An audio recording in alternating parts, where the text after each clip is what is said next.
Hey guys and gals, I wanted to jump on here for a minute and do a video.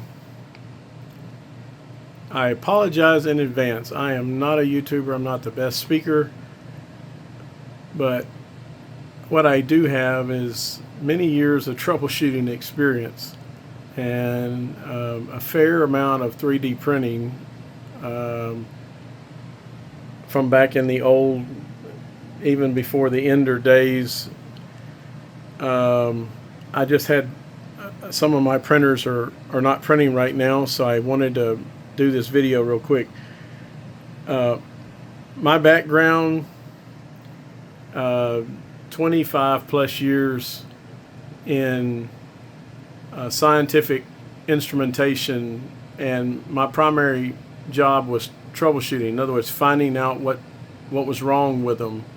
I also did installations and other things, but primarily was, I was a service engineer. I'm an electronic engineer by trade, but that's what my job was, to go out and find out why is it not working. So I usually take a different approach than a lot of people do, and it helps me with 3D printing. And if you do have issues. But anyway, I'm in a lot of these Facebook groups. I see a lot of posts every single day, and a lot of people struggling with problems and issues, and they get frustrated. And hey, I get it. It's just frustrating. I just wanted to show you, some of the stuff on my printers. I have this riser for the P2S. This is MYCAO or something like that. I forget the guy's name. It's the AMS riser version 3. It's printed in the Bamboo Labs PETG dark gray, and it's a pretty close match. I got the accent color, which is, I believe it was either 1 or 2 millimeters deep, and that was the light gray. I've also got this piece up here which holds my nozzles. They got magnets in them, so put my 0.2, 0.4, 0.6 nozzles up here. All of my AMSs have got desiccant boxes in them. These here are a little different than the other ones, but one of the things that I wanted to show you is all my AMSs have these AMS, they call them funnel savers. I don't know. These are AMS 2 Pro, so you don't really need them as far as saving the funnel. They got ceramic inlets, but they make it so much easier to push your buttons here. They're really easy to push. The other thing I have is these guide tubes, I think they're called. Now this is separate. This come from a different file on Maker World, but I use these on all of my filaments, and I believe it helps. There is a rare occasion, every once in a while, one of these might get over and get in one of these holes. You don't have to worry about that with bamboo, but with these Sunloos, I've had it happen maybe a couple, 3 times. Not very often, but it has happened. But I believe it really helps your filament to feed in better. There's less of a, like you can see down here, when your filament starts getting low, the angle going into the inlet is much greater than what it is when it's coming in here and going down the tube, is directing it in, and it's feeding in straighter. And I have that on all my AMSs. I have that. And I don't have these problems that a lot of people have, with feeding problems and everything else. I don't have it. These boxes are a little different than the ones over there. But what I really wanted to talk about is just a general theory when you have an issue. In my days of working, we called it isolation. In other words, you need to try to isolate your problem. So think about it from, a 10,000 foot altitude looking down. what is the problem that you're having, and try to see if you can eliminate things. I know we always want to jump right to the solution, but sometimes the easiest solution is trying to isolate and try to find where the problem is at. And if you can eliminate parts of the system, you cut down, you know, what you need to, where you need to look for the problem, instead of trying to look, you know, all of it at one time. So a good thing about that is, so let's say you're having a problem with your AMS is not feeding into the extruder. One of the first things that I tell people is, does it feed from the external spool holder? If it feeds from the external spool holder, then, you know, you've just eliminated the buffer, you've just eliminated the AMS, you've eliminated the tubing from the buffer to the AMS, and from the buffer, you know, to the back of the printer. Now I've got a 4-in-1. Let's see if I can get it. I got a 4-in-1 back here, so I can run the external spool holder, you know, or from the buffer, either way. So you can eliminate a lot of your potential problems just by trying it with the external spool holder. That doesn't eliminate 100%, but it does eliminate a lot. Let's say that you do try the external spool holder and it prints, but you hook the AMS back up, it still won't load. The other big problem that a lot of people have that they don't realize, it's called resistance. The tolerances between the filament and the inside diameter of your PTFE tubing is not all that much, and sometimes it doesn't take very much resistance to cause an issue. So one of the things that I've seen is the tubing in the back. Maybe I'll add a picture into this video, because there's no way I can get my phone back there to show you, but my tubing, it goes straight into the buffer and it comes straight out of the buffer and curves around up to the printer.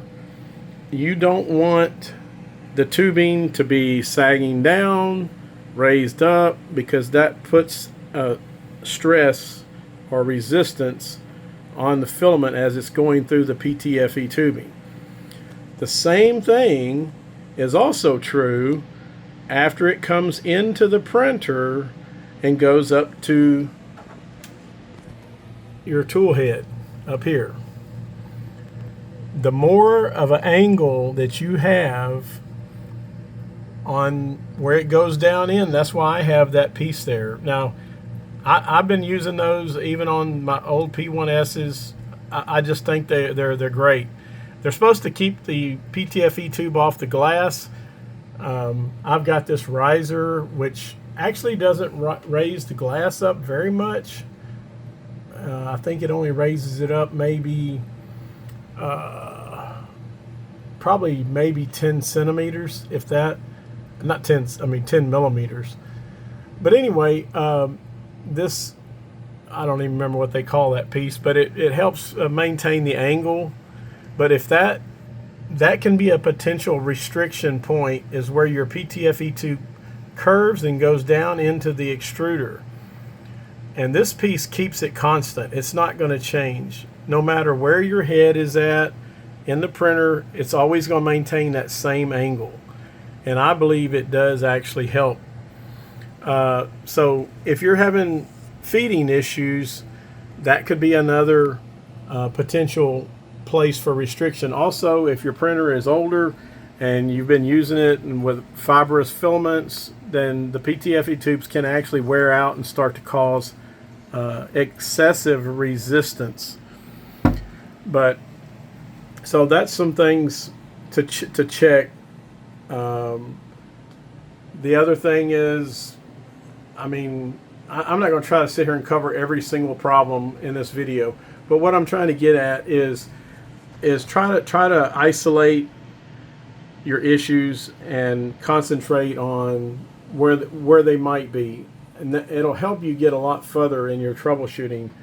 The only other thing I'm going to really mention in this video, because I see it so many times, is people using default print profiles. Don't get me wrong, default print profiles are great. Coming from the old days when we didn't have that, it's great. It's great for people to be able to get a printer and throw a roll of filament in there, and for the most part, they work pretty well. But they're not perfect. And I can't tell you how many times almost all of my profiles are modified in some way. I think I've got maybe one or two that are not modified, but all the other ones are modified in some form, whether it be nozzle temperature, bed temperature, volumetric flow rates, shrinkage calculation. Almost all of my print profiles are modified. And I understand not everybody knows how to go in and modify them, but you need to learn that. It's not hard. Probably one of the biggest problems that I see in the Facebook groups is people having problems with stuff not sticking to the bed. And yes, everybody's going to tell you, wash your plate, don't touch it. Everybody's going to tell you all the standard stuff. You see, I got a bottle of alcohol there. I wash my plate every so often. Not that often, but I wipe it off with a microfiber cloth and alcohol after every print, and it works perfect. I don't do that with the engineering plate for the H2D because it's got glue on it, and all I do is just wipe it off with a dry microfiber and just go right back to printing. But on the textured PEI plate, as long as you clean it good, like everybody suggests, and some people don't believe in the alcohol, I don't have no trouble with it, and it works for me. However, one of the biggest issues is temperature. Now, I don't know if it's a difference between printer to printer or if it's model to model. I'm not going to try to get into that debate and discussion, but sometimes you have to make adjustments to your temperature. So white filament, and I get so many people argue with me on this, but all I can tell you is, if you don't believe me, just go Google it. Google, does white filament require higher temperatures? It's a very well-known fact, and other filaments are the same. And you'll see what Google tells you. It has to do with the additives and the pigment, compounds. It requires higher temperature. Okay? Now, they don't tell you any of that. When they give you a profile, they don't know what color you're printing. So a profile is going to be made for everything. But we all know that everything is not going to be the same. So if you're trying to print with a light color or a white, even a marble or anything that's real white in color or very light in color, don't be afraid to raise the temperature of your nozzle and maybe on your bed. I know that most beginners start off with PLA. That's not a problem. And PLA, I see people trying to run 200, 205, 2010. I run almost all my PLA at 220. With the exception of white, and most white, I run the nozzle between 230 and 235, and the bed temperature, only for the first layer, I will raise the bed temperature up. Instead of being 55, I'll raise it up to 60, sometimes 65, and then I'll drop it back down to either 55 or 60. But you want to get that first layer adhesion very good. And if you're running too low of temperature on your nozzle and on your bed plate, and that white or light color are not going to stick well. The same is true for any filament, okay, but especially for those. And so if you're having adhesion problems and you've already cleaned your plate, you've done everything that the Facebook groups are yelling at you to do, and you still can't get it to work, then you need to start looking at other options. The first things that I would try would be trying to raise the temperature of the nozzle. And then maybe look at raising the temperature of your bed. And don't be afraid. You can go up 10 degrees. I mean, the worst case scenario is if you get the temperature too high, you might get some oozing or whatever, but you won't. If your print starts sticking, then you know that you're too cold on your nozzle temperature or your bed temperature. So you can always drop it back down 5 degrees. You can go up 10 degrees, drop it back 5. I mean, you can play around with that.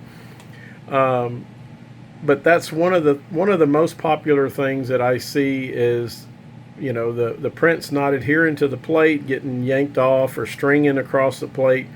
And generally speaking, there are other issues that can cause that.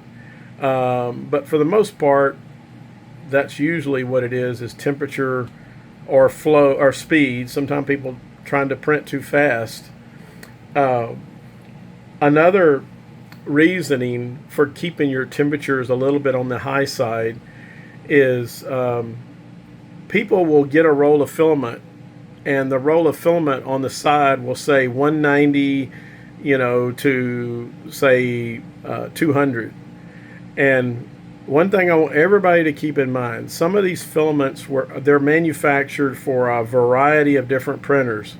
In the old days, and even some of the Enders and other older bed slinger printers cannot print as fast as some of the newer technology like we have in some of these bamboo printers. So the labels are kind of outdated, so to speak.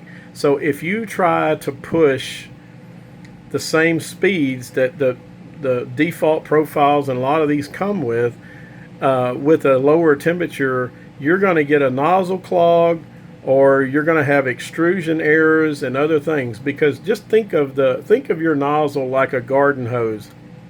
Okay, you turn the garden hose on, and you grab and try to squeeze, the middle of the hose. You create a restriction.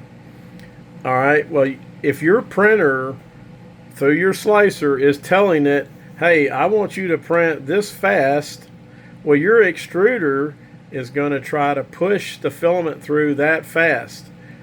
And if your nozzle is not hot enough to, because the hotter your nozzle is, the less viscous the material is. The molten plastic is less viscous, and the less viscous it is, the faster it can flow.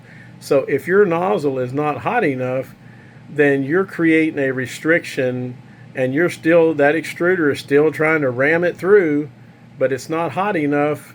And guess what's going to happen? You're either going to get a nozzle clog, or you're going to get the extruder is going to get clogged. I very, very rarely ever have that happen. If I have it happen, it's my own fault. And I do occasionally make that mistake, especially with the H2D, because sometimes I don't print with PLA a lot, but every once in a while I may use it as a support material, or I may use it for something else, and I'll forget that I had PLA in one side of the nozzle, in one nozzle, and I had, PETG or something in the other nozzle. And then I'll move to printing something like nylon or ASA, and I'll forget that I had PLA in that one side. And it doesn't load both nozzles at the beginning of the print. It only loads whatever nozzle you start printing with. It loads that nozzle first. So let's say you're doing a print, and it doesn't make a change until, say, 2 hours into the print. It goes to print some support material, and you got PLA in there, and that whole 2 hours the chamber has been sitting at 60 or 65 degrees. Well, guess what? You're going to have a clog because that PLA's been sitting in there in the nozzle. Even though it's the old filament that was in there, it was sitting in there all that time for 2 hours at that high temperature. It's probably going to be clogged. And I've had that happen a couple of times. Now what I try to do is anytime I use PLA if I switch to a higher temperature material, I try to remember to go in there and extrude all that PLA out and push something else behind it before I start a print that's going to require the chamber temperature, to be higher. But those are the kind of mistakes that we make. I've even made it on this one too. So just keep in mind that the default profiles, the temperatures are not golden. And while, yes, sometimes they will work, sometimes they might be right on the borderline of working. And you could be on a very, very bottom, low end of what you're trying to accomplish. I'll give you another good example is the Bamboo Labs PETG high flow. Their default nozzle temperature, I believe, is 245. That is right on the very, very bottom borderline. I think 240 degrees, in my opinion, is minimum of where you need to be at. And people will argue with me about that, and that's fine. I don't care. I don't have these issues. Other people do. But I run that same filament at 255 degrees on the nozzle and 70 on the build plate. Now, they do have the build plate at 70, which is good, but their nozzle temperature, in my opinion, is a little bit too low. So if your nozzle temperature is too low and you're trying to go too fast, then you're going to have issues. Also, there are certain models and certain geometry that you need to slow down. And you learn that with experience over time. Sometimes if you've got circular or round objects, or you've got things and the core model is fast, sometimes you might have to slow down, and that can either require one or two things: slowing the entire print down, which kind of sucks, or putting a modifier in that one area and then slowing that one area down. And that's something that can be done in the slicer. It takes a little bit of knowledge on how to set that up, but you can do it. But the most important thing for this video is to learn how to isolate your problem and try to fix it from there. The other thing, since I'm doing this, I'm going to throw this out there because I've seen many people have the same problem. The only real issue I've had with this P2S since I've owned it is there are some filament profiles that have long retraction setting turned on by default. And some of the Bamboo profiles have that. Some of the old Sunlu profiles had it. Of course, we know the Sunlu profiles are not working on the P2S right now. You have to manually create your own. But in the very beginning, because I took all my old profiles from my P1S and I tried to copy them and put them on the P2S, and I had nothing but trouble. Every time it would change filament or try to retract, it either wouldn't retract or it wouldn't load the filament. And to come to find out, the end of the filament, it looked like it was not being cut all the way. It looked like it was kind of melted but not cut all the way. And the end of it looked like somebody was trying to do a cold pull. It was real thin. That's why it wouldn't load. Even if it did manage to pull it out, it wouldn't load when you tried to reload it, because the end of it, the gears couldn't grab onto it. So if you run across that issue, or if you're setting up a filament profile, go into your filament profile settings and go over to the section that says overrides. Scroll all the way down at the bottom, and there's a checkbox, and uncheck that long retraction, and that'll solve that problem. I've never had another issue with it since I turned that off. All right, it's a 25-minute video. I'm going to get off here. I'll try to do some more updated videos later on. Good luck and happy printing.